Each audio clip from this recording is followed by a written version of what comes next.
nightly business report. Catch the killer. Schools are expected to open as usual after a most extraordinary day. Back to you. MSNBC's Joe Johns. The so-called American Taliban John Walker Lind due in court tomorrow for sentencing. Tonight, government officials say Lind and al-Qaeda detainees told interrogators the terrorists had planned 2 more attacks on American soil to take place after 9/11. That claim not corroborated according to government officials. Congress moving ahead on an Iraq resolution tonight, a key House committee approving language that would give Bush the power to use force. The full House votes next week. The Senate still working on their language. And 2 Navy pilots treated and released tonight after ejecting from their F-14 Tomcat, which crashed during routine training off Key West. We have the latest news live at this half hour, and now we take you to Hardball.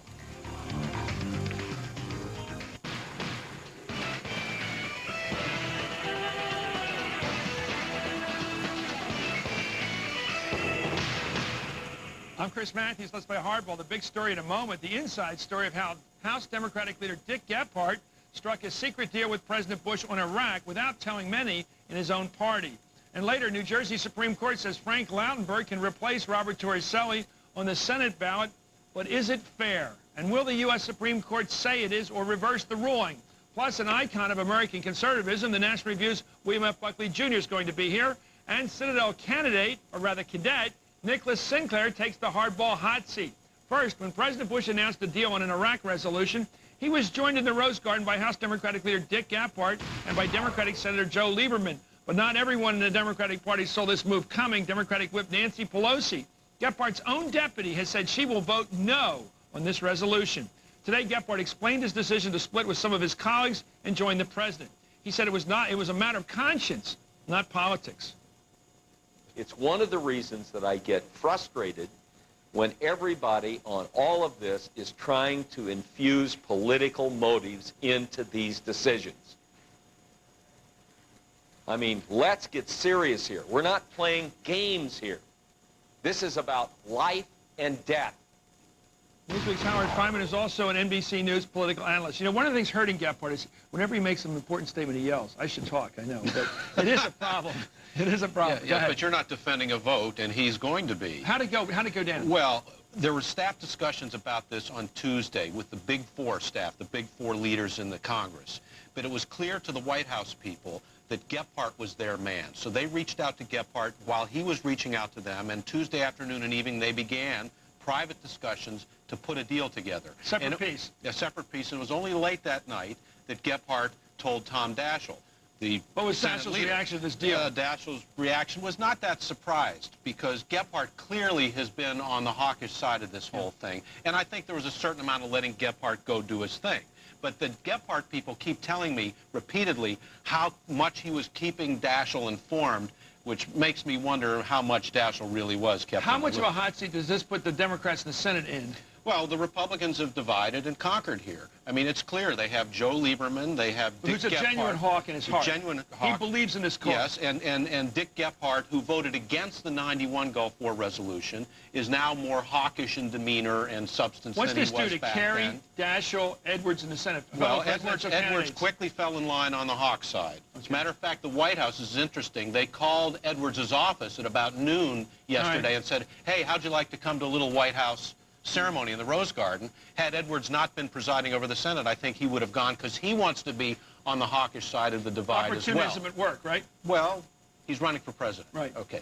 And he wants to be the Southern tough guy. One of his staffers was quoted in a magazine article saying, you know, our boy Johnny ain't no wuss. Okay. Right. So that's the new definition. If you say intellectually you're for a war, you're tougher than the other I'm just putting those does that mean dots that he together. puts Gore on the outside, yes, Kerry on the outside, probably, inside Gephardt, inside Lieberman? Gephardt, Lieberman, Evan Bayh's not running but is respected. John Edwards on the hawk side. Daschle? Kerry, Dean, Gore, and Daschle on the other side. Okay, the last guy standing here is Tom Daschle. Will he vote for the president and help his fellow Democrat in South Dakota, Tim Johnson, get reelected, or will he vote Dove? I bet you in the end he votes yes with a lot of agonizing on the floor, but I think he will vote yes, and probably for the reason you state, because with Daschle, I spent a lot of time out in South Dakota, all politics is really local. He can't stand the idea of his colleague Tim Johnson losing out there. Let's talk about the Democrats. Do they have a foreign policy, or they just go along with the president when they think he's right?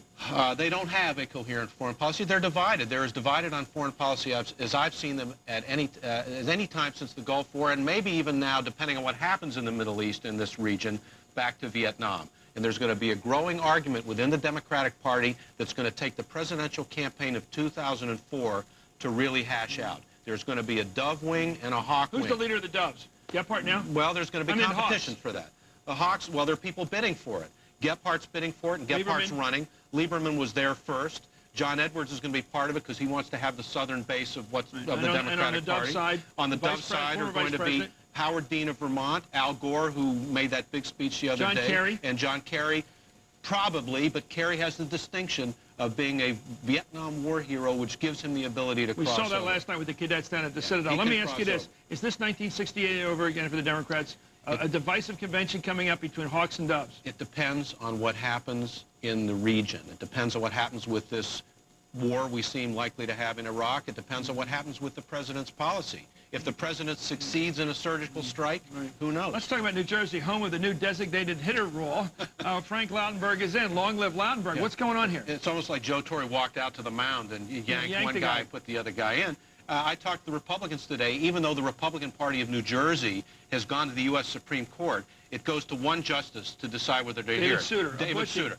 Well, but he's not going to get anywhere near it. At least the Republicans think so. So no intervention from the U.S. Supreme Court's experience with the year 2000, I don't think they want to get anywhere near it. Of course, let me ask you this. Are we seeing a new trend? Could it be that in California, Bill Simon's in trouble, they put in Schwarzenegger, the Republicans, because he can win. In New York, more importantly, they got a guy with huge troubles, Carl McCall, now with all these letters he wrote for his wife and his daughter.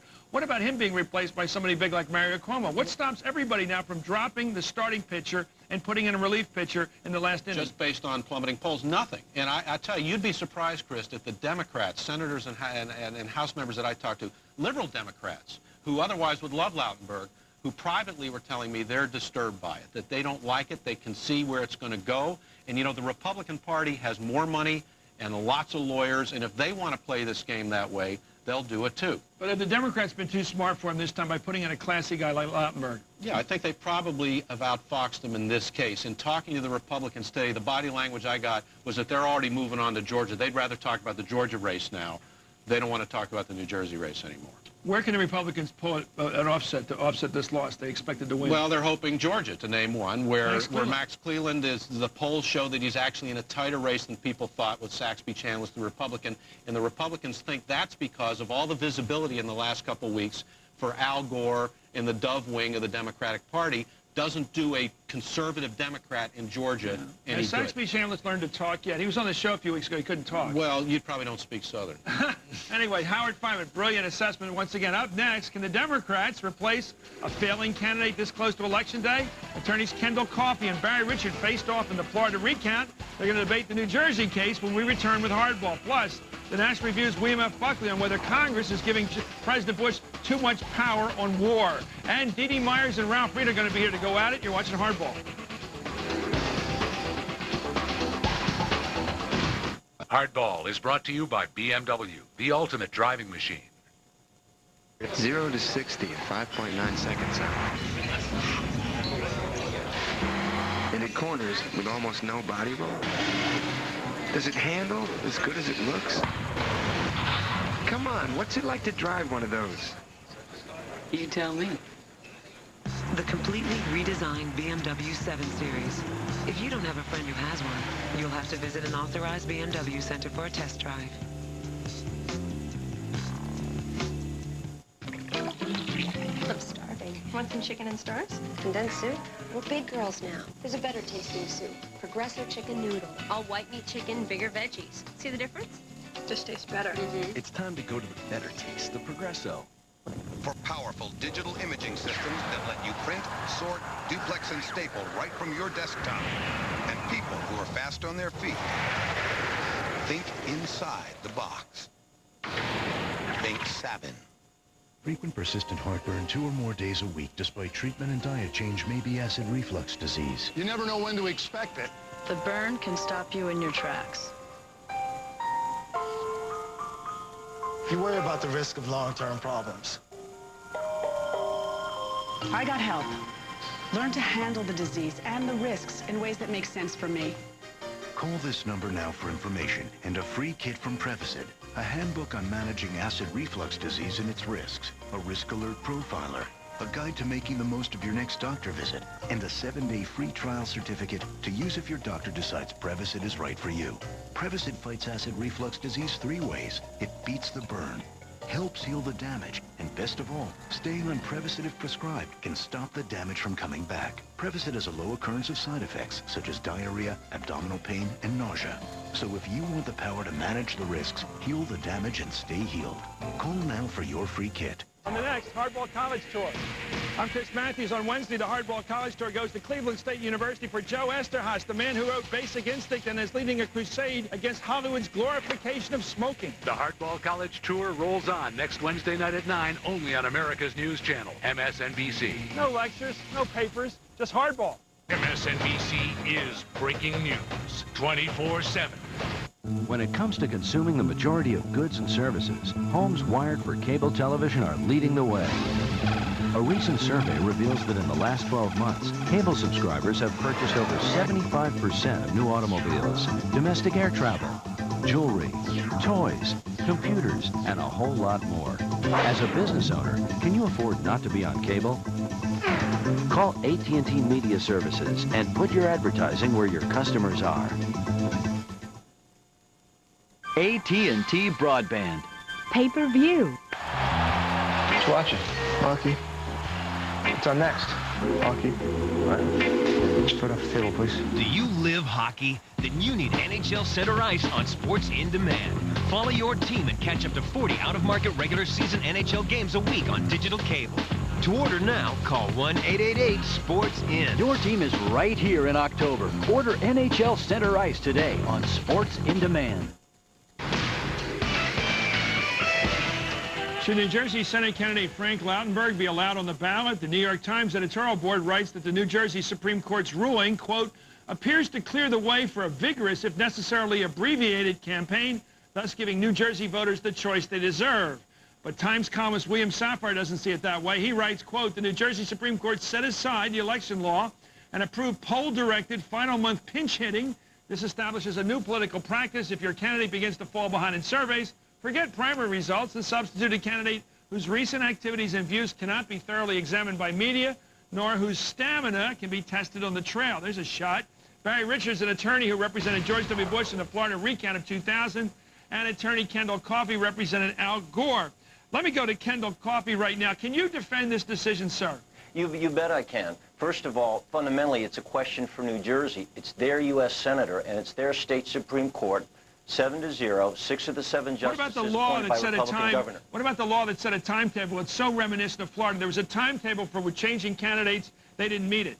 In prior decisions, the New Jersey Supreme Court has said that those timetables are not necessarily mandatory. And what their analysis was, Chris, was that there was a gap here. There was nothing specifically that spoke to what happened within the 51-day period. And you keep talking about whether or not there's a relief pitcher being brought in. But what the Republicans want is no pitcher at all. They don't even want the other team on the field. And let's face it, there is no constitutional right for Forrester to run unopposed. Well, wait a minute. Bob Torricelli is a sitting U.S. Senator. His name could have remained on the ballot. Why not that? That's a pitcher. He made that decision, and somebody's got a right not to be a candidate if they so choose. But the people of New Jersey also have a right to make a choice, and frankly, the Democratic Party has a right to have a nominee. The outcome that you seem to be advocating is, let's call the election right now. No election, one candidate. Let's make it my easy. concern is that this becomes a common practice, and I can see it happening now in New York.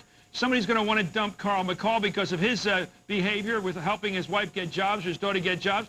They'll bring back Mario Cuomo. So why have primaries? Why have anything in terms of political process if the political bosses at the last minute can jam in the prettiest face? Because this is a democracy, and the people that are really supposed to make the call are the voters. If they don't like this, if there's a smell in their nose, there's going to be a price that the Democrats pay. But if the laws of New Jersey allow a substitution so at least the voters can have a meaningful decision on Election Day, then that is a decision that ought to go forward, and that's a decision that belongs with the Supreme Court of New Jersey. Barry Richard, do you think this might go to the Supremes nationally? Well, I think it ought to. The United States Constitution says